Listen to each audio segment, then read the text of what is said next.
estava acompanhando aqui o que vocês relatavam, né, com relação à substituição do código, a revogação do código, que é obviamente, né, uma discussão entre teses, né? Os críticos falam uma coisa, você já tem outro entendimento, é claro, são teses, né, e devem ser discutidos. Aqui a gente está colocando a entrevista para ouvir o lado do governo, o que é que o governo pensa, né, de cada ponto levantado, né, e o ouvinte que faça o juízo de valor. A gente tem que receber vários tributaristas, recebemos também os advogados das entidades representativas, principalmente ligados à força empresarial. Eles colocaram uma visão diferente do que colocada pelo procurador, mas o governo tem uma outra visão, foi colocada aí para a população e, né, que o ouvinte faça o juízo de valor. Agora, doutor James, a gente está aqui às 7 horas e 8 minutos, a gente já falou dessa questão das irregularidades, da inconstitucionalidade e o porquê o governo não aceita discutir a revogação do código. Agora vamos para a reforma. O que é que o governo acena, o que é que o governo propõe de mudança no Código Tributário Municipal? Muita gente tem reclamado, doutor James, dos aumentos das alíquotas, né? São que assustam. Eu estou aqui, por exemplo, com uma conta de uma empresa, ITLL, né, a taxa de licenciamento. E o que é que acontece? Os 300 anos a conta veio mais de R$9.000. Eu aí tenho tempo de saber em porcentagem quanto é que isso foi majorado, mas é um aumento muito, mas muito grande mesmo. Num momento de pandemia, num momento de crise econômica. E isso, né, tem aquela questão do efeito cascata, né? Com relação, e contribuinte, inclusive, com relação a esses aumentos de tributos, COSIP, PTU, a gente tem uma mudança de cálculo que obviamente aumenta o tributo em cima dos cidadãos alagoenses. O que é que o governo, né, acena com alguma fórmula que diminua esse valor de aumento dos tributos? Caio, a ideia da gente foi justamente isso, a gente concentrar no que de fato está impactando aí em alguns segmentos. A gente sabe que quando elabora um código de 330 páginas, a gente entende que ele é um código muito melhor do que o anterior, mas claro, está sujeito a críticas, opiniões, a gente tem que ouvir, escutar, e todos os empresários que nos procuraram para o governo, a gente sentiu neles muita assim, veracidade, situação que enfrentar, tratar o que aconteceu, e a gente acabou que nessas escutas iniciais com segmentos empresariais, dos pontos que eu contei, né? COSIP, a gente entendeu que tinha uma situação bastante específica, a contribuição do serviço de iluminação pública, né? A gente primeiro tem que entender, e aí quando eu falei de equilíbrio, quando a gente está de código tributário, a gente tem um parque hoje em ação defasado, que realmente eu acho que ele reflete muito da capacidade de investimento do governo com relação a isso. A gente identificou que baixa luminescência, lâmpadas antigas, então a gente precisava realmente modernizar o parque, a gente precisa enfrentar aos poucos, a gente não pode deixar ficar tanto tempo sem investimento. A gente está vendo aí inflação em material de construção, elétrico, iluminação de LED hoje, o município quase não tem, porque o custo é muito alto, a gente não tem capacidade financeira. A gente sabe que LED, você implanta LED e tem um investimento inicial alto, mas tem uma redução na conta de energia do município, né, da iluminação pública. E então isso, se você tem uma capacidade de investimento, você a médio prazo você torna mais eficiente uma iluminação melhor e uma conta de luz mais barata, mas para isso precisa de investimento. E quando a gente se debruçou, e COSIP foi um dos tributos que a gente identificou, voltando sempre, reforçando sempre, que nossa visão inicial e nosso objetivo inicial é melhorar a eficiência, tirar todas as travas que existiam, organizações internas, modernizar e atualizar o código. Em algumas situações a gente realmente se debruçou sobre a proporcionalidade, a razoabilidade, o histórico da legislação, e a COSIP, na verdade, ela foi implantada no município em 2004, então já se vão aí alguns anos, 18 anos. Na época em que foi implantado a COSIP, a gente identificou só dando um exemplo aqui, eu não gosto muito de exemplificar, porque quem está ouvindo a gente, às vezes acha que a gente está perseguindo esse segmento e outro segmento, mas só para vocês entenderem como é que é o trabalho do executivo e como é que a gente trata a informação e como é que se desenvolve. Então a gente tinha, no segmento industrial, por exemplo, na maior classe, em 2004 era 15% da conta de energia, quando chegou em 2009 aumentou para 20% e a gente agora tem 20%, mas se colocava na época um limitador, né, um valor em reais que limitava, que ficava meio ali no meio termo, né, mas a ideia da contribuição era 15%, passou para 20%, mas o limite de R$100 que foi posto na época, equivalente, a gente está falando de quase 20 anos atrás, não é isso? 15 anos atrás, 17 anos atrás. Esse limitador de R$100, ele ficou muito desatualizado. Quando chegou em 2009, o que era o limite de R$100 passou a ser R$93, ou seja, ele só aumentou a distorção em favor. Quando a gente olha a classe residencial, por exemplo, que era R$12, ele aumenta para R$39 no mesmo período. Em 2020 a gente tinha isso. Então a gente tinha na classe industrial contas acima de R$1.000, né? Hoje eu estou falando 1.000 kW, que tinha um limite de R$100 e foi reduzida 17 anos depois. Isso eu acho que foi o grande motivo da distorção que gerou. Ele, em vez de manter ou atualizar, ele reduziu. E com relação ao residencial, ele teve um aumento de R$12 de limitação para R$39 de limitação. Quando você comenta justamente nesse período de pandemia, a gente viu que tinha uma distorção e para a equipe que se debruçou e fez a proposta, entendeu ali de uma forma injusta que a população acabou sendo, em certa forma, penalizada ou pelo menos atualizada de forma correta, mas o outro segmento acabou não sendo atualizado. Se debruçou sobre o ponto de vista econômico, então se manteve esse percentual de 20%, atualizado aos valores da conta atual, daria exatamente esses R$2.000 que foi na proposta anterior, como mínimo dentro dos 20%. Os segmentos vieram, e aí é justa a reivindicação deles, a gente tem que ouvir todos realmente, debruçar, entender quando é justo e quando não é, o prefeito entendeu que é justo, todos os vereadores entenderam que era justo, todas as reuniões, todas as pessoas que comentaram, entenderam que era justo a gente se debruçar e revisar isso aí. Então o que era 2.000 acaba reduzindo na proposta do código novo para R$500. Hoje R$500 na prática, numa conta de 20 mil, não representa os 20%, a alíquota de indústria não é mais 20%, da último segmento não é mais 20% por conta desse limitador, ele acaba sendo a alíquota de 20%, mas na prática a gente está falando de 10% aí, em alguns casos de conta de R$50 mil, R$80 mil, continua sendo esse limitador de R$500, e a gente entendeu que sim, que os argumentos dos outros aí deveriam ser contemplados e os vereadores aí tiveram a participação muito importante nisso. Então, segundo o governo, não haverá cobrança de COSIP acima de R$500, não é isso? Com relação ao novo projeto que a gente encaminhou, que está sob debate da Câmara, a Câmara fez a leitura, entrou em recesso e vai debater, a nossa nova tabela para consumo industrial tem como máximo R$500. É claro que tem um escalonamento.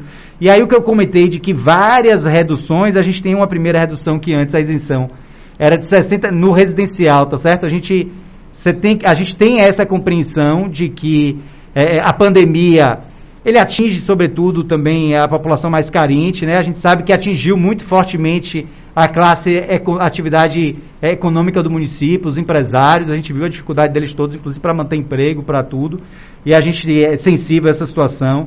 Com relação à baixa renda, a isenção que era 60 kW passou para 90, então quem tem uma conta de cerca de R$80 é isento. Isso, na verdade, parece pouco, mas a gente está falando são 25 mil contribuintes, do total corresponde a quase 40% dos contribuintes da COSIP, hoje tem isenção. Então a gente privilegiou realmente isso, mas foi entendido, inclusive com a participação, repito sempre, aí agradeço a participação dos vereadores, tanto da base de oposição, todos cobraram muito, participaram muito ativamente, muito disso aqui é fruto da discussão e do posicionamento deles.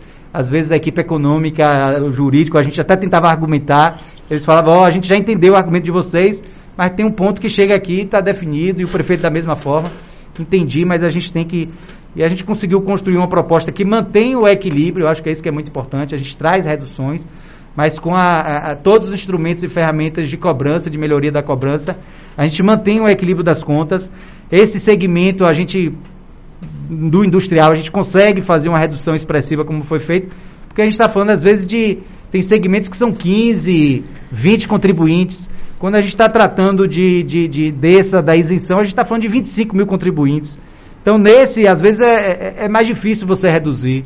Então, eu acho que o ponto da gente foi isso, foi tentar dar um equilíbrio, uma razoabilidade também. Eu acho que os empresários, quando analisarem quanto o contribuinte paga, o contribuinte também paga, contribuinte não, o cidadão, né, o residencial paga, ele paga também de uma parcela dentro dos limites, então todo mundo contribui um pouquinho. Eu acho que a gente sim conseguiu construir uma proposta que vai melhorar aos poucos nosso serviço de iluminação pública, e esse foi o tratativa em todos, entendeu? A gente identificou que alguns, então a gente, em situações de ISS, o que é que aconteceu um pouco de ISS? Antes da gente ir para o ISS, doutor James, só para a gente abordar uma situação da COSIP, que eu acho importante, porque é o seguinte, se eu falo em justiça fiscal, né, obviamente, de se cobrar mais de quem na cadeia, né, econômica mais tem, que seria aí a classe industrial, a classe econômica, mas eu tive acesso a uma tabela da Coelba, né, que demonstrava que durante 12 meses do ano, em 11 meses, o governo tinha superávit. O que é isso? O que recolhia da COSIP custeava os gastos com iluminação pública e ainda sobrava um caixa que variava aí entre 150 e 180 mil por mês, a não ser a conta que vinha em janeiro referente a dezembro, e tinha ali a iluminação natalina, né, que aí gastava mais e realmente entrava aí, o governo entrava com uma porcentagem. Mas durante todos os outros meses, os contribuintes custeavam, né, a conta, né, de energia da cidade. E aí o senhor traz a informação de que é preciso se aumentar mais a arrecadação para se custear a iluminação pública. Isso daí não descaracterizaria, né, o sentido de contribuição social e passaria a uma cobrança, né, de taxa ou de imposto, o que é dado pela legislação? Não, assim, o custeio do serviço de iluminação pública, ele não se limita à conta de energia da Coelba, né? Então a gente tem essa faixa aí de conta de energia entre 550 e 600 em alguns meses, né? A gente sabe que tem picos. Sim. 600 mil reais mês, 650, às vezes chega em 650. Apenas a conta de energia. Além da conta de energia, a gente tem todo o serviço de manutenção, troca de lâmpada, empresa terceirizada, pessoal da administração, compra de equipamento, compra de lâmpada. O custo é absurdo hoje de iluminação. Entendi. Todo mundo que trabalha aí com obra tem visto isso. A gente realmente não consegue comprar e implantar equipamentos mais modernos, lâmpadas de LED. Hoje realmente é impossível. Então, esse 180, 150 que você comentou, ele entra no caixa da prefeitura, ele custeia em parte esses 100% da COSIP, 100% utilizado no custeio do serviço de iluminação. Não gasta um centavo em outro.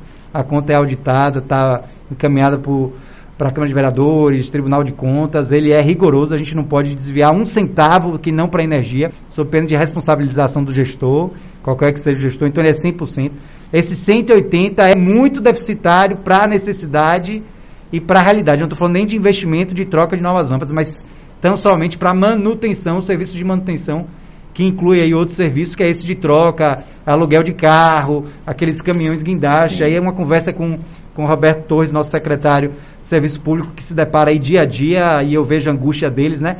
Mas estão pedindo novos braços, estão pedindo ampliação de rede, estão pedindo isso, eu não tenho dinheiro, a gente entende isso, a gente sabe que a Secretaria de Planejamento aí tem uma dificuldade muito grande em eleger essas prioridades, e a gente acaba tendo que aportar recursos realmente de IPTU, de imposto, de outros, para atender aí, porque a gente sabe que é um anseio grande da sociedade com relação à COSIP. Aí eu não sei se eu respondi aí o que... Sim. E quem tem terreno na cidade, que seria cobrada aí uma COSIP junto com o IPTU, como é que vai ficar essa situação?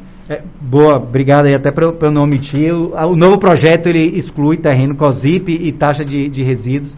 E aí só uma observação, o Código Antigo previa COSIP para terreno, mas não era executado por conta da cobrança, era uma cobrança mais difícil, teria que ter tido no IPTU e não foi feito no cadastro. Então o anterior previa, o projeto de lei que a gente encaminha, a gente tira.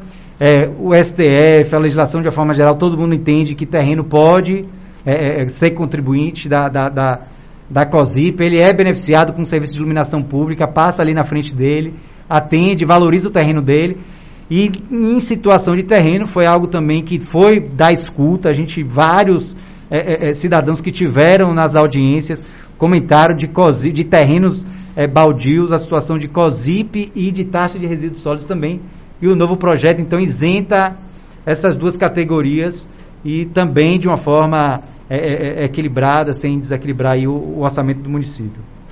Então, taxa de lixo COSIP não vai ser cobrada de terrenos, né? Tem terreno sem imóvel, no caso, só o terreno puro. Sem construção, não edificado, perfeito. Pronto, perfeito. Agora vamos para o IPTU. Deixa eu só comentar ISS, que é um pouco rápido aí. ISS a gente, desculpa, viu, Caio? Não, tudo bem. ISS, nós estamos encaminhando um projeto também reduzindo as duas categorias que eram mais representativas em termos de número de contribuintes afetados. Foram concentradas em saúde e educação, a Secretaria da Fazenda, o que acontece um pouco com o ISS. Hoje a gente tem Simples Nacional, microempreendedor individual, legislação federal que simplificou o tributo, reduziu, tem uma previsão específica. Nosso novo código dá isenção de taxas também para parcela dessa categoria. E é muito foco, assim, que quando a gente fala de Simples Nacional, é o seguinte: se todo mundo pagar um pouquinho, a gente consegue cobrar menos tributo, a verdade é essa. Se a gente tem uma parcela de inadimplência muito alta, uma população muito alta, sobrecarrega quem paga, né? Então, quando a gente fala de IPTU, a gente tem 60% de inadimplência, é como se você tivesse num condomínio, 10 casas, só 4 pagam, 6 não pagam. Os 4 que pagam vão pagar um pouco mais caro, claro, vão ter o serviço deficiente, o condomínio não vai poder dar a manutenção que precisa ser dada, porque tem 60% inadimplente. Então, o Simples Nacional, ele tem uma alíquota reduzida, é uma alíquota que, apesar de reduzida, é vantajosa para o poder público e vantajosa para o contribuinte. Eu acho que essa é a fórmula do sucesso, é você cobrar menos, mas com que todos paguem. Essa é a verdade. Na hora que você consegue isso, você tem isso. Então, para o município, a gente tem interesse em fomentar que as pessoas que possam estar no Simples Nacional estejam no Simples Nacional, porque eles recolhem ali, não tem o pagamento desse tributo, que não pesa tanto no bolso dele, não tem nosso custo de cobrança, não tem nossa inadimplência. Infelizmente, a gente tem uma cultura, não é daqui de Alagoinhas, é uma cultura nacional, que as pessoas pagam e privilegiam pagar o tributo federal, depois do estadual, e se tiver que deixar algum inadimplente, é o municipal. Do bolo tributário que a gente tem no Brasil, o cidadão paga realmente muito tributo, 60% vai para a União, 25% para o Estado, 15% para os municípios, e Estado e município é entre 23% e 27%, e o município está entre 15% e 17%, mas a verdade é que o cidadão mora na cidade, né? É a cidade que ele está ali junto do prefeito, do vereador, é dali que ele cobra, é a cidade que ele quer que não tenha buraco, só que do bolo tributário todo que ele paga, 15% só é para esse do dia a dia, essa demanda sobrecarrega muito, a gente sabe que cada dia a demanda maior, a população precisa. Alagoinhas vai ficar com o maior ISS da Bahia, né? Inclusive maior até que a capital. O que a gente questiona é, por exemplo, isso daí não vai atrapalhar, né, o desenvolvimento econômico da cidade, e aí, né, seria um atentado, inclusive, à probidade administrativa por parte do prefeito? A avaliação da equipe econômica que não afeta. A gente entendeu que saúde e educação eram segmentos mais impactados com relação a esse aumento da alíquota, e então o novo projeto já reduz expressivamente e volta praticamente ao que era, com aumento de e aí muito por conseguir chegar na conta matemática. O de educação, que era 2,5%, acho que vai para 2,8%, o outro que era 3%, vai para 3,2%, e esses são os mais expressivos. A gente chega aí, eu acho que em torno de 250 contribuintes. Os outros, então, a gente tem segmentos que são 5 contribuintes, 6 contribuintes, 10 contribuintes, juntando tudo, estaria nesse universo aí, segundo dados aí da Secretaria da Fazenda. Ela pode até, se estiver ouvindo, me mandar uma mensagem ou corrigir, porque a informação é mais da Secretaria da Fazenda, e foi muito de eu também estar na escuta, né, dessas audiências públicas e me familiarizando com isso. As outras seriam, assim, nessa faixa aí de 100 empresas. A gente não acha que teria esse impacto de atratividade. Uma coisa só que você comentou aí, Caio, eu acho que é bom todo mundo estar um pouco antenado para o futuro dos tributos municipais de Alagoinhas e de tudo. A gente sabe que, para o município é muito importante a gente conseguir atrair novos investimentos, novas indústrias, mas no âmbito federal, acho que com a saída da Ford do estado da Bahia, se começou a discutir muito já se discutia muito a guerra fiscal, na verdade. Eu acho que quando ela ficou prejudicial para São Paulo e atrativo pelos outros municípios, começou a se discutir muito aí essa guerra fiscal, né, que se dá essa nomenclatura, a guerra fiscal para você atrair, você reduz o tributo e do ponto de vista do Brasil, o Brasil recolhe menos tributo, mas do ponto de vista individual do município é melhor para ele que ele passe a ter emprego, geração de renda, economia, mas que do ponto de vista do Brasil não. Então existe uma tendência nacional em se limitar muito esse poder de incentivos, e isso em médio prazo é algo que é dado como passivo que tem uma tendência muito grande realmente a zerar muito e ficar todos de uma forma uniforme em 5% para que não, na tentativa de se explicar que não é prejudicial, se todo mundo tiver a mesma alíquota, não é prejudicial para ninguém, mas a gente sabe que o desenvolvimento de cada região hoje precisa que a gente descentralize essa concentração da atividade econômica em sul e sudeste, norte, nordeste, municípios como Alagoinhas, acho que se beneficiou muito bem disso, mas a equipe econômica, na avaliação que eles fizeram, eles não estão com esse receio, acho que é a ser monitorado. O Código Tributário, é muito importante a gente dizer, ele valendo, ele continua sendo debatido diariamente, essa empresa, a gente foi consultar a empresa, ela já disse que não por conta que o ISS daí é maior, então isso tudo vai ser um debate contínuo, a redução de alíquota dentro de um equilíbrio, dentro de uma contrapartida, ela é viável, e o projeto de lei, o anterior, o Código Tributário, que teve 12, 13 emendas, o nosso também, até porque o STF muda muito e isso tudo a gente vai avaliando, mas é um pouco assim, não vamos por conta do receio fugir não, vamos monitorar, a avaliação foi essa, a gente vai monitorando, e a ideia da gente é realmente conseguir atrair cada dia mais empresas, com a cidade mais iluminada, mais bonita, mais atrativa, como tem sido, né? Você tem visto até aí aí você conversando depois com o secretário de Desenvolvimento Econômico, chamando ele aqui, novos players grandes na parte de saúde aí, fazendo aquisições bastante expressivas e relevantes. Então, só para ficar claro aí sobre as mudanças com relação ao ISS, a saúde vai ficar a educação fica com 2,8%, não é isso? De ISS, a porcentagem, e a saúde fica com 3,5%, é isso? Como é que é? Educação e saúde, 2,8% e 3,2%. É porque aqui está listado o item 4.1, só eu pegando aqui o código, o 2.8 e o 3.2. 3.2. Então, essa é a mudança que vai ser encaminhada. Isso, está lá na Câmara para debate, discussão e aprovação pela Câmara ou não, né? Pronto. Agora vamos para a questão do IPTU. Rapidamente aqui, porque o IPTU tem uma nova base de cálculo que coloca a chamada área descoberta construída, né? Aquele puxadinho que antes não entrava, né, com relação ao IPTU que eu falava. Alguns entrevistados nossos aqui relataram que com a nova base de cálculo, que inclusive incide aí a chamada área descoberta construída, né, que seria ali os puxadinhos e tal, que antes não entrava no cálculo do IPTU, agora vai ser englobado. Resultado, muitas pessoas que antes estavam na faixa de isenção vão perder essa isenção porque os seus imóveis vão ser, né, reconfigurados e, no caso, o valor do IPTU, obviamente, vão ser majorados. E em outros casos, a majoração pode ser ainda maior. Houve alguma alteração com relação à base de cálculo ou ao valor, né, de aferição do IPTU, James? A atualização do cadastro, não. Aí a Fazenda, também, se estiver me ouvindo, me corrige, mas ainda está em trabalho fazendo. A gente contratou uma consultoria que está atualizando o cadastro dos imóveis. A verdade é que hoje a gente tem um cadastro de imóveis bastante desatualizado. Muitos imóveis já edificados ainda não foram cadastrados no município como edificados, então a gente tem um número grande de terrenos que na prática hoje não são. A gente sempre tem que ter um pouco em conta isso aí, de que realmente se alguém não está pagando, o outro está sendo sobrecarregado, né? Então o cadastro é importante estar, eu acho que atualizado aí com relação a isso. Eu já falo rapidinho só dessa avaliação. O IPTU, a gente sabe que teve um ponto aí talvez mais polêmico, teria sido a definição do perímetro urbano, né? Com relação ao IPTU, também. Eu acho que isso causou a celeuma toda.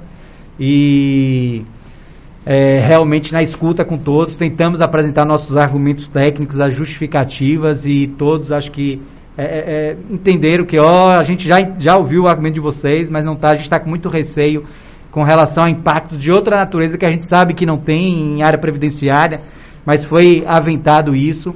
A gente, no novo código, teve um dispositivo prevendo esse perímetro urbano de 20 km, como você comentou. É claro que a gente mirou em um problema que existia de expansão e nossa legislação... Eu sempre faço o parênteses do seguinte, né?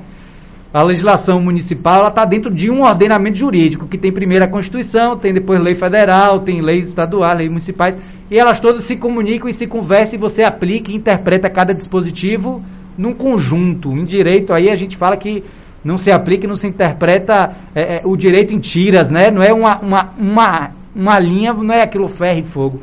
Aquela linha que está escrita é dentro de um contexto. Então, o contexto diz que perímetro urbano, imóveis que têm aquelas características, né?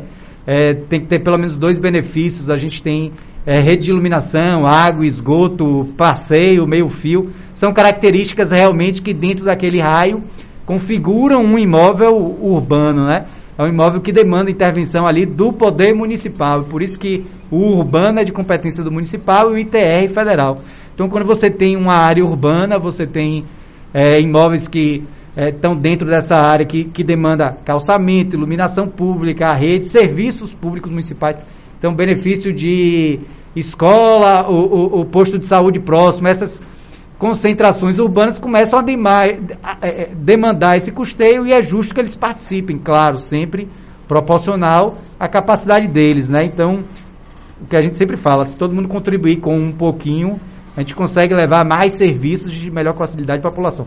Com relação ao perímetro urbano, que foi toda essa discussão, e foi essa uma das partes, eu acho que até mais aguerrida entre todos, a gente entendeu que a gente conseguiria mandar uma nova redação que repete a anterior, volta exatamente à situação anterior. A hipótese da gente não era, o objetivo da gente não era ampliar o IPTU para onde não ia, para os segmentos, mas a gente conseguir loteamentos que estavam na área muito próxima aqui da zona de expansão e que tinha todos esses benefícios, que tinha a demanda do serviço público, indústrias que pudessem realmente contribuir. Mas diante de toda a celeuma, de todo o problema aí, se até Ailton quiser contribuir, que ele participou bastante com o debate então disso e acompanhou. Eu estou entendendo, vai haver uma revogação parcial, né? Essa parte aí da mudança do perímetro, né? Do perímetro de tributos urbanos, essa coisa vai ser eliminada, volta ao texto do código anterior, não é isso? Perfeito. Isso, Caio, eu vou pedir permissão aí para participar do debate, sim. Em que pese o nobre procurador-geral vem muito bem explanando aí de que forma o governo municipal está encarando o debate sobre o novo Código Tributário e as intervenções pontuais que nós estamos propondo. E eu queria, mandando um abraço para todas as comunidades rurais, todos os presidentes de associação, né, todas as entidades que, Dr. James, participaram, vieram para as reuniões. O prefeito foi muito atencioso, e isso tem que ficar muito claro, viu, Caio? James fez uma explanação bastante técnica, demonstrando de que forma a Procuradoria Jurídica está encarando esse debate, essas reformas pontuais do novo Código Tributário.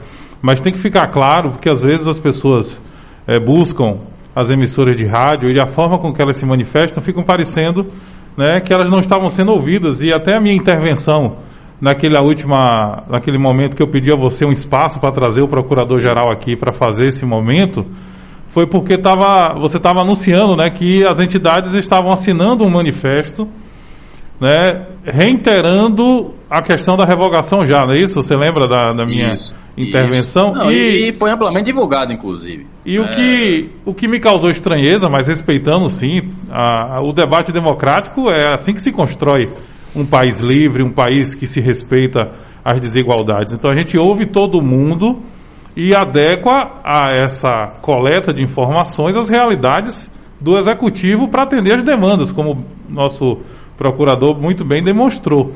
Então, por exemplo, as associações, James, no código anterior não tinham isenção. E nós estamos encaminhando agora a proposta de reforma com dando isenção às associações sem fins lucrativos, que é a isenção de ISS e a isenção de todas as taxas. Aí você vê as entidades associativas pedindo a revogação do código.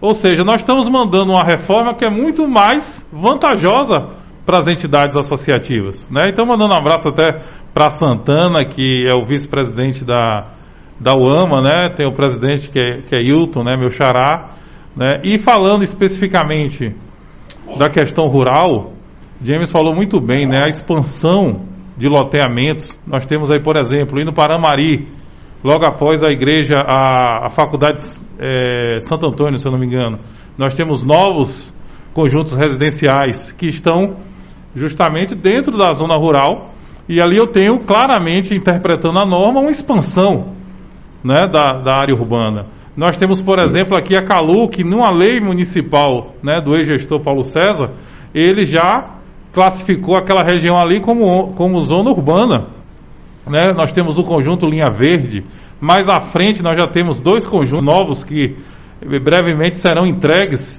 né, aos compradores. Então nós temos efetivamente uma expansão do município que está atravessando, né, passando pela BR-101, que a gente não pode deixar de reconhecer. Agora, o que eu queria deixar claro, e pedindo, aproveitando a sua audiência, pedindo para que as entidades da zona rural, né, tenham a tranquilidade de que o novo Código Tributário não muda em nada o enquadramento que a Secretaria da Fazenda já tinha com relação aos produtores rurais. Porque foi transmitida uma ideia, e a gente está aqui para ouvir a todos, respeitando todos aqueles, né, que entendem que de alguma forma o novo código ia criar algum prejuízo, e aí o prefeito muito claramente deixou isso bem aberto, que de maneira alguma ia causar prejuízo aos produtores rurais. E aí James falou muito bem, e parabenizando os vereadores que foram enfáticos, todos os vereadores, não só da base como também da oposição, eles foram enfáticos com essa questão da zona rural. E o que é que tem que ficar claro, Caio? Mesmo que haja uma expansão urbana, nós estamos aqui, inclusive esse debate, eu e James já estamos sentando para a gente já propor, né, um debate de iniciar as audiências públicas para tratar do novo plano diretor, que é de 2004, e a gente até nas reuniões propôs a criação de um painel só para discutir zona rural. Então, o que é que tem que deixar claro para as entidades, né, representativas da zona rural, para o trabalhador rural, para aquele que subsiste da produção rural? O produtor rural, de maneira alguma, vai ser afetado pelo novo Código Tributário.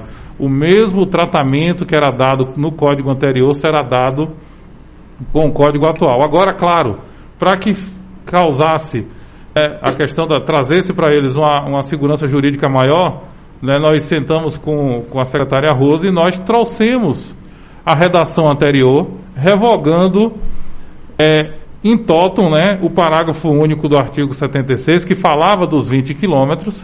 Então, esse parágrafo único, na realidade, ele tem a sua redação alterada, e nós colocamos ipsilíteres o que está no Código Tributário Nacional, que zona urbana será aquela prevista em lei, né, que pode ser também alcançando as áreas urbanizáveis, desde que tenha aqueles benefícios de serviços públicos que tem que ter no mínimo 2, serviço de água, um posto de saúde. Esse é que é o grande problema, Hilton, porque os moradores da zona rural têm o medo, e aí abre brecha, né, para que principalmente a previdência social, né, que gere aí também o benefício dado aos moradores da zona rural, os aposentados, né, o pessoal entende como fundo rural, né? O antigo fundo rural, hoje é aposentadoria especial rural.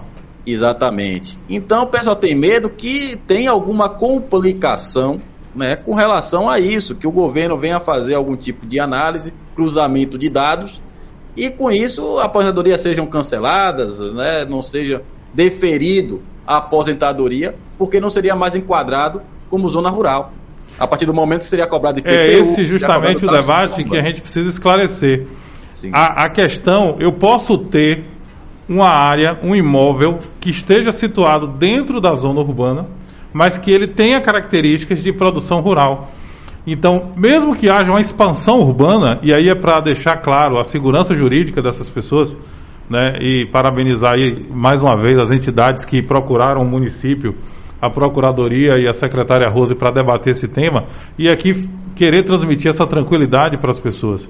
Mesmo que haja uma expansão urbana e que o imóvel da família, do agricultor rural, acabe sendo abrangido por essa expansão urbana, o que configura para efeito, inclusive de aposentadoria especial, é que ele continua com características de produtor rural. Isso é um entendimento, inclusive, do STJ, e a nossa equipe administrativa, o nosso procurador administrativo, doutor Fabrício, e a gente até consultou ele como isso é tratado hoje. Se por acaso, numa expansão urbana, aquele imóvel rural que tem características de produtor rural, né, a agricultura familiar, ele vai justamente dar entrada num processo administrativo. Nós mandamos um fiscal no local, o fiscal vai verificar em loco que ele tem características de produção rural e, consequentemente, não vai haver incidência de IPTU. Continua-se o contribuinte, nesse caso, pagando o ITR, né, que tem a ver com INCRA, é uma área bem relacionada à atividade rural, então ele não vai ter nenhum prejuízo, inclusive para efeitos futuros de requerimento de aposentadoria especial. Então, para resumir, nós estamos alterando o parágrafo único, não mais com a mudança, não mais haverá essa questão de que vai se configurar a zona urbana, esse raio de 20 quilômetros, tendo como partida a Igreja Matriz. Nós retomamos a redação que tem no Código Tributário Nacional e tranquilizando todas as entidades rurais que nenhum produtor rural, mesmo inclusive que haja no futuro, né, a gente vai debater o plano diretor, haja uma expansão urbana, ele mesmo estando dentro dessa expansão, Caio, Chico, Gomes, ele continuará sendo encarado como produtor rural, desde que, quando o fiscal da secretaria visitá-lo, seja configurado que ele continua com a agricultura familiar, com a agricultura de subsistência. Então não há nenhum prejuízo a esse trabalhador rural, Caio. Eu espero ter sido claro, mandando um abraço aí a todas as entidades que realmente vieram até o governo pedindo esclarecimentos e realmente ficaram preocupadas, né? Dr. James falou muito bem, às vezes um termo, a forma que você construi a frase, a redação legislativa, você vê normas federais que são debatidas há anos, quando entram em vigor, os doutrinadores vêm, a própria jurisprudência vem, fazendo crítica à redação, por mais que ela tenha sido debatida. Então não existe norma perfeita. Então o que nós procuramos na prática em zona rural. Vamos falar em zona rural. Taxa de imagem de estabelecimentos que estão localizados na zona rural. Vai ser essa cobrado? Taxa é aquela taxa de publicidade, James? Isso. Que tem uma taxa inerente a... Eu estou falando isso para o pessoal entender. A taxa, né, de quem tem a sua fachada, é cobrada uma taxa. Que utiliza como publicidade, exatamente. Exatamente. Vai incidir também nos distritos, Boa União, aquela área ali de Riacho da Guia. A gente sabe que tem muitos bares, também empreendimentos que tem o seu letreiro. Vai incidir? Essa regra está mantida com relação ao que era anterior. A gente não tem novos cadastros, não estamos indo lá cadastrar novas placas. É exatamente o que existia, né? Praticado na vigência do código anterior. É evidente que se há uma exploração econômica, se você usa o seu imóvel para utilizar, por exemplo, a questão dos outdoors, né, de colocação de publicidade, evidentemente, se você tem uma atividade econômica, incide de alguma forma algum tipo de tributo. Nesse caso aí, a taxa de publicidade. Agora, só para tratar até desse assunto, viu, Caio? Desculpa aí de taxa. Sim, pode falar. A gente acabou que continua com os debates ainda em aberto. A gente conseguiu consolidar essas principais propostas. Além dessa, teve uma redução no valor por metro quadrado da taxa de resíduos sólidos, que a gente pode comentar ainda mais um pouco. Então a proposta fechou com esse. E todas as taxas, que foi até seu exemplo inicial, né? A gente vamos tratar num segundo bloco de debate. Ela é uma relação muito extensa e muito ampla, e ela traz uma tabela específica para pequena empresa, que essa sim configura uma redução, mas a dos outros empreendimentos, ela talvez tenha um valor que vão ser objeto de debate, aí eventualmente se entendendo, a Fazenda entendendo dos argumentos que todos aí vão apresentar, a gente pode sim apresentar um segundo, ajustando um ou outro, como foi feito com a COSIP. Então esse ainda está em debate, todas as taxas, licença, localização, funcionamento, para uma segunda etapa. A gente continua aí num debate permanente, as audiências têm sido bastante produtivas, e agradecer a todo mundo que participou. Eu sei que às vezes a pessoa se sente um pouco frustrada, assim, porque sai dali e acha que não produziu muito, mas tudo ali está anotado e no final a gente consegue consolidar. A ideia, eu acho que é um tributo que a população consiga pagar realmente, que ele entenda que é justo e que cabe no bolso dele aí, e o objetivo da gente é sempre aperfeiçoar aí a norma. Caio? Ô, Caio, bom dia, Caio. Bom dia, doutor James, bom dia a doutor Hilton Ribeiro. Bom dia, é Gomes ou Chico? Chico Reis. Bom dia, Chico. Chico, nosso ex-prefeito. Eu gostaria, primeiro, de pedir desculpas, porque eu não fui alijado voluntariamente do debate. Aqui houve uma queda, uma interrupção na internet. Nós passamos um tempo, acredito que Gomes sofreu isso também, nós passamos um tempo aqui fora do ar e não pude acompanhar em toto a explicação muito bem fundamentada feita pelos procuradores municipais. Mas, de qualquer maneira, gostaria de emitir uma opinião. Se por acaso isso já tiver sofrido considerações, eu peço desculpas, mas me portando no lugar do contribuinte, né? Porque realmente sou contribuinte. Boa parte do que foi dito aí me afeta, principalmente a respeito de IPTU, mas falando pelo comércio local, uma das atividades ainda que mantém a capacidade empregativa, e num momento como o que nós estamos passando, ter a oportunidade de manter ou conseguir emprego, certamente é uma felicidade que não é dirigida a muitos. Por isso, essa atividade precisaria, mais que tudo, mais que antes, ser incentivada. E a gente, numa apresentação que está disponível no YouTube e audiência pública de representantes da Secretaria da Fazenda, e ainda lendo o relatório resumido da execução orçamentária e relatório da gestão fiscal, no tocante a receitas, o município já ultrapassou o que era previsto das suas receitas, o que tinha sido estabelecido na LDO. Portanto, a necessidade de ampliar suas dotações para elevar o orçamento ficou completamente dispensado, no meu entender, porque nós passamos de 396 milhões para 439 milhões. Então, saliento ainda que existem mais 12 milhões de receitas lançadas e não cobradas ainda. Em 2020, o município arrecadou apenas 31% das taxas e 43% do seu IPTU. Há um espaço muito grande ainda para avanço.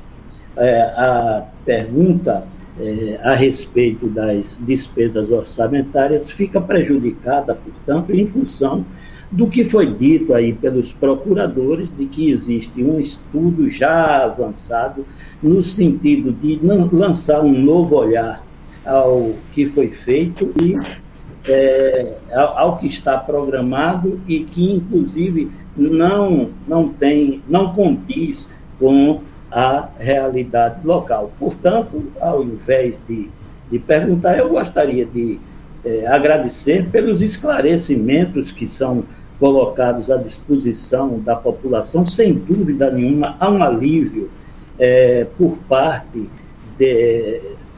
desse pessoal que carregava toda essa preocupação, e esperar que nesse momento seguinte, quando as coisas realmente dizem e a gente possa ter a certeza de que a paz voltou a reinar, novamente a gente tem a oportunidade de oferecer contribuições à administração municipal com críticas que forem feitas nesse sentido, para que a gente não incorra nesses erros. E por último, né, fazer um lembrete, assim, como contribuinte, a administração municipal e aproveitando essa representação tão competente que veio aqui, porque assusta a gente quando a gente lê dentro do código coisas que não existem, coisas que são irreais. O que me parece, desculpe a grosseria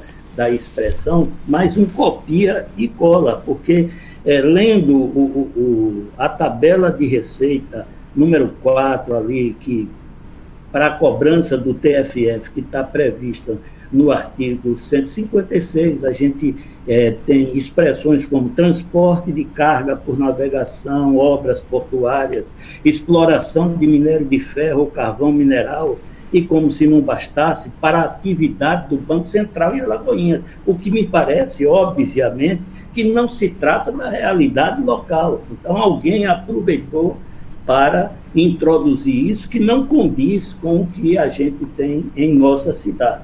E me parece que, sendo contratado um serviço para esse, e nós, em Alagoinhas, tendo profissionais competentes para fazer isso, há um desperdício do dinheiro público nesse sentido.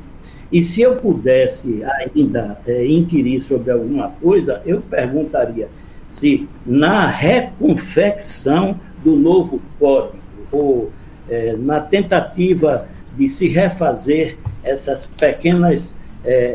pequenos erros que foram apresentados e que saliento aqui, a prefeitura ainda terá que pagar mais alguma coisa a essa empresa ou a essas empresas, ou isso poderá ser feito amigavelmente, essas correções, sem que o município precise despender nenhum valor adicional. Muito obrigado, bom dia a vocês. Ô Chico, obrigado aí pela fala aí. Com relação ao orçamento, eu acho que a Fazenda pode, mas salvo engano, eu acredito que parte relevante disso aí seja um recurso que entrou do precatório, né? Vocês acompanharem aí o Fundef precatório, eu acredito que seja cerca de 80 milhões, tenha sido parte disso, ainda não está sendo aplicado, tem um debate ainda com professores, então talvez seja isso aí, a Fazenda, acho que é o órgão mais técnico aí, eu vou pedir para ela mandar uma mensagem para vocês depois confirmando isso. Com relação a nomenclatura, concordo com você, acho que é sempre preocupante, a gente sabe que às vezes as pessoas são cautelosas demais e por excesso eles acabam pegando tabelas e cadastros que tem em geral, federais, né? A gente pega normalmente nacionalmente e que muita coisa fica com receio de, vou colocar tudo que está no federal, porque se eventualmente surgir essa atividade aqui, já está contemplado, ou se surgir uma atividade similar, eu consigo enquadrar aqui. Então, eu acho que esse excesso, às vezes, pode acontecer essa distorção. Inclusive, James, eu vou dar um exemplo. Do código anterior? Não, com relação a essa questão de você trazer hipóteses que muitos entendem que isso pode nunca acontecer em Alagoinhas. Eu dou um exemplo, Caio lembra, o debate sobre o edital da licitação do transporte. Sim. Que a gente colocou a questão da adequação tarifária com relação à implementação de novos moldais.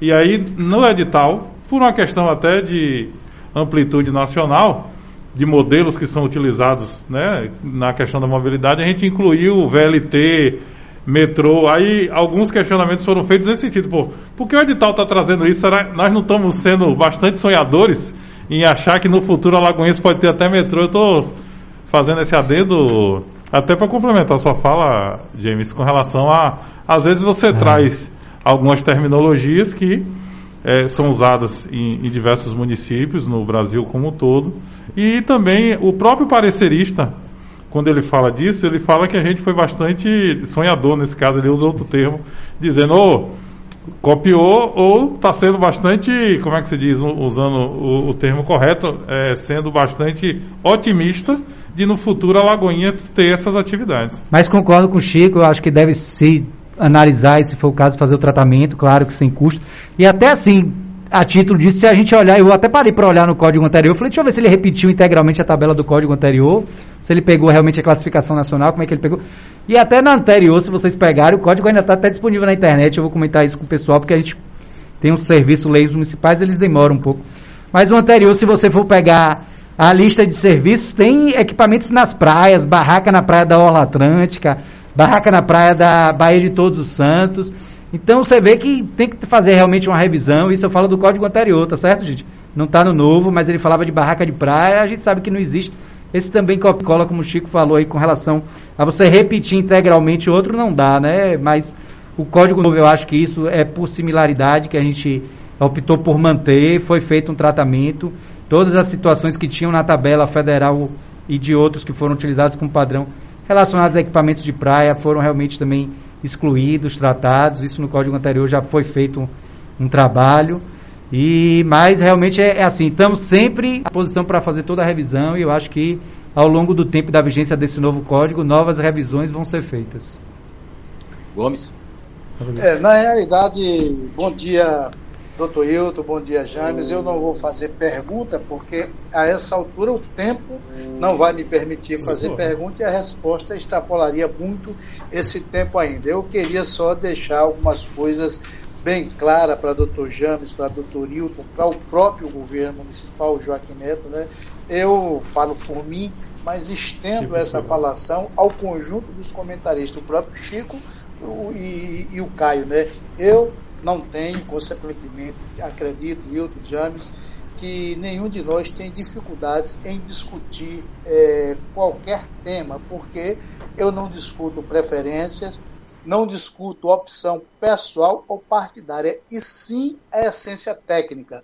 De certa forma, eu fiquei contemplado, tem uma série de perguntas para fazer, gostaria que o Hilton pudesse até deixar aí com o Renato ou pegar o meu telefone para entrar em contato comigo para me fazer alguns esclarecimentos para que na hora que for suscitada o questionamento eu possa, inclusive, ter o conhecimento de algumas dúvidas que chegam para nós, para que a gente possa dar esse retorno, né? Para que a gente possa dar esse retorno. Então, nós não temos isso, puxamos esse debate por conta da forma como foi feita, porque independente da correção que possa ser feita, a forma como foi feita a aprovação do código na Câmara de Vereadores, para mim foi uma excrescência. Não estou entrando no mérito, mas a forma burlou uma série de dispositivos constitucionais, mas eu confesso, James, Hilton, que a explanação de vocês me deixou muito à vontade, né? E aguardo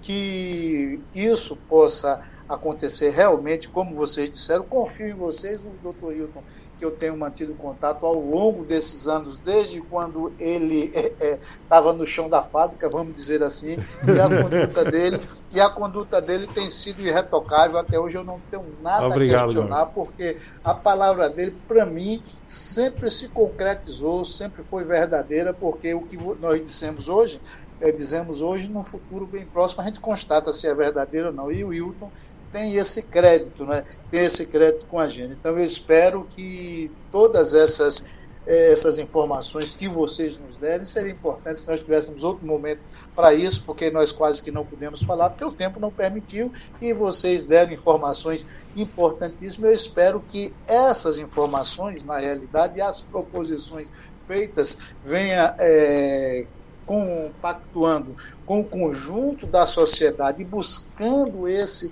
entendimento, venha, como eu uso sempre esse termo, que entre mortos e feridos escaparam tudo, que todos possam ser contemplados e entender que nós possamos confiar cada vez mais no poder executivo, porque o executivo que está aí, embora eu tenha algumas discordâncias, não é? Eu diria que comunica mal, viu, Hilton, James? A prefeitura comunica muito mal e por isso falta confiança, independente de que algumas vezes o governo falou uma coisa, o próprio Joaquim Neto, né? Inclusive eu sou testemunha disso, e praticou uma outra. Então, para que se estabeleça o crédito e a confiança em todos os meios, é preciso que a conversa seja sim, sim, não, não. E nós aqui temos a prática no programa Primeira Mão de, independente de gostarmos ou deixar de gostarmos daquilo que ouvirmos, de darmos um tratamento respeitoso, porque respeitamos principalmente